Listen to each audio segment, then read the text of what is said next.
तो शायद भारत ने भी बांग्लादेश पर ढील डालकर और उनको हल्के में लेकर बहुत बड़ी गलती कर दी है, क्योंकि बांग्लादेश ने अब कुछ ऐसा कर दिया है जिससे भारत को यह दिन देखना पड़ रहा है। और हाल ही में खबर निकल कर आ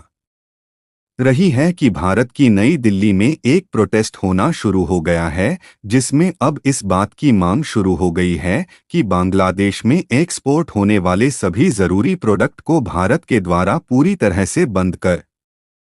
दिया जाए और उस पर पूरी तरह से बैन लगा दिया जाए। हालांकि भारत ने ऐसी उम्मीद नहीं किया था कि भारत को सभी तरीके के प्रोडक्ट का एक्सपोर्ट बांग्लादेश के लिए बंद करना पड़ेगा, लेकिन अब शायद इस तरीके के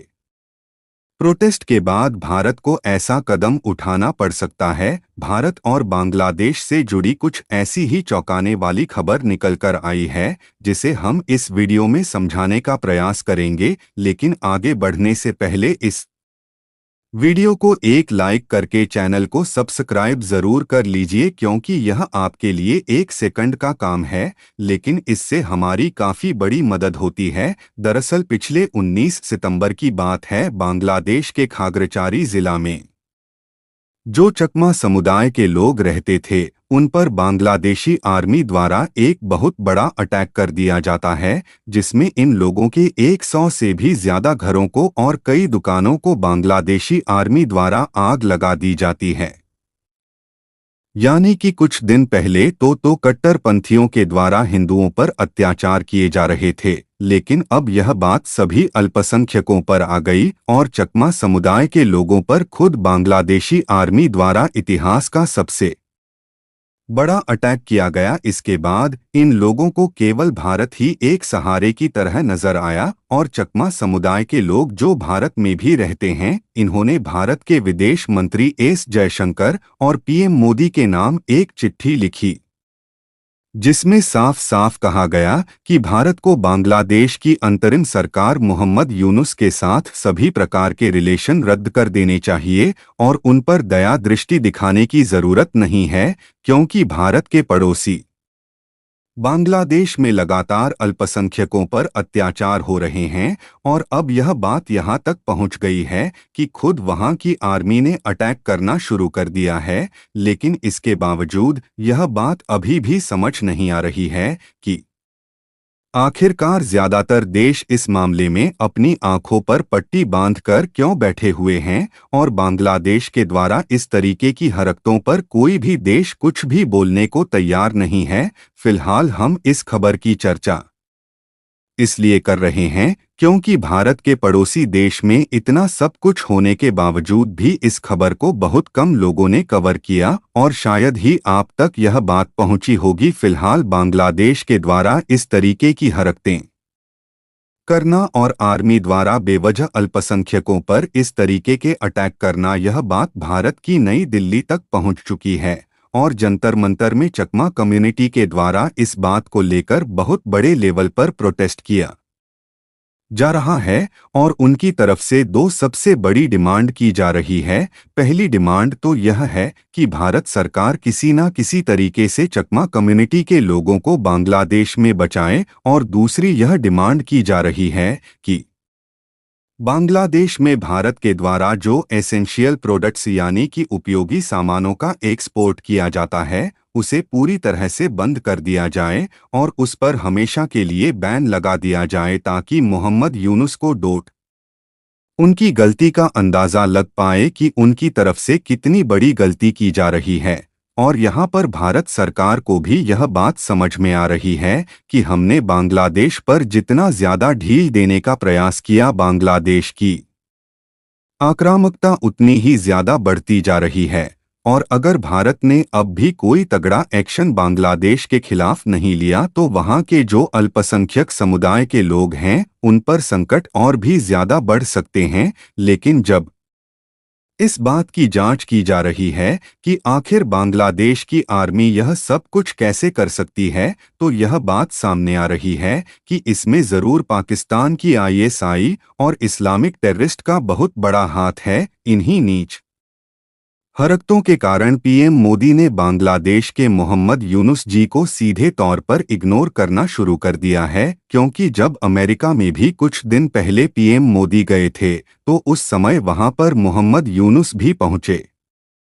थे, लेकिन पीएम मोदी ने उनसे मिलने को इनकार कर दिया और उनसे नहीं मिले। लेकिन जब अमेरिका के president Joe Biden Mohammad Yunus से मिले तो उन्होंने अपनी तरफ से बांग्लादेश को फुल सपोर्ट देने की बात की और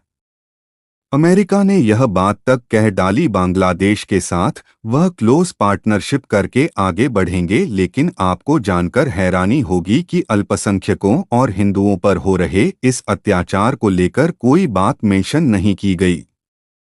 यहाँ तक कि आर्मी के द्वारा चकमा समुदाय के लोगों पर इतना बड़ा अटैक कर दिया गया और 100 से अधिक घरों को और उनकी दुकानों को भी जलाया गया, लेकिन इस पर भी अमेरिका के द्वारा कोई भी बात नहीं बोली गई। यानी कि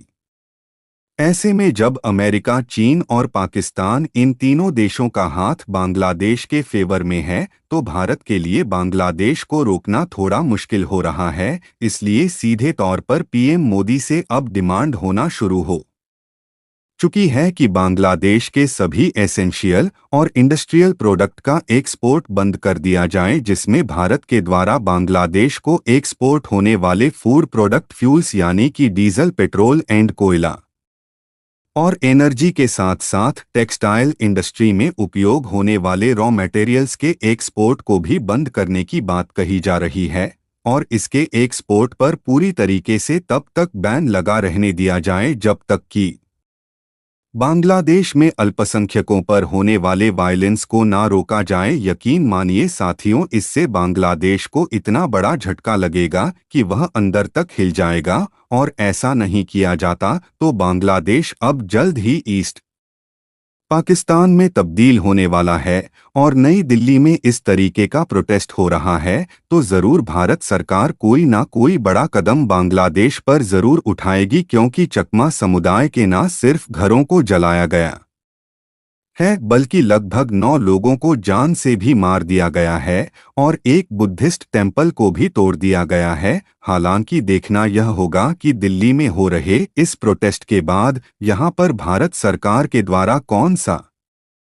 एक्शन लिया जाता है। बांग्लादेश के लिए सभी तरीके के एक्सपोर्ट बंद किए जाएंगे या फिर कोई और कदम उठाया जाएगा, क्योंकि पिछले कुछ दिनों से यह प्रोटेस्ट काफी ज्यादा बढ़ गया है तो इसका डिसीजन भी जल्द ही लेना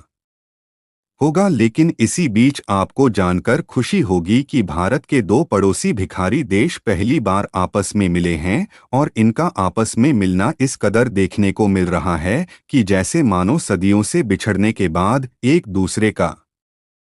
चेहरा देखने को मिला है। और भारत ही नहीं बल्कि दुनिया इन देशों को बड़े अच्छे तरीके से देख रही है, क्योंकि इन दोनों देशों की हरकतें एक ही हैं। और एक तरफ जहां दुनिया के सभी देश अपने रुतबे को लेकर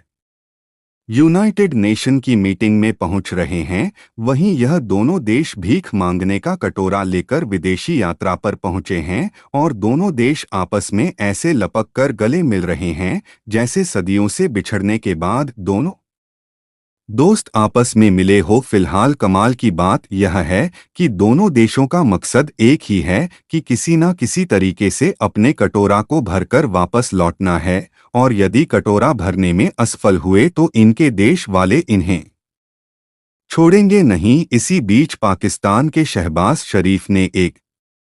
$1 बिलियन से अपने कटोरा को तो भर लिया, पर वहीं बांग्लादेश ने अपने कटोरे को भरने के लिए $5 बिलियन लोन की मांग की है, लेकिन यह लोन अभी पास नहीं किया गया। फिलहाल चाहे कुछ भी हो, दोनों देश को दुनिया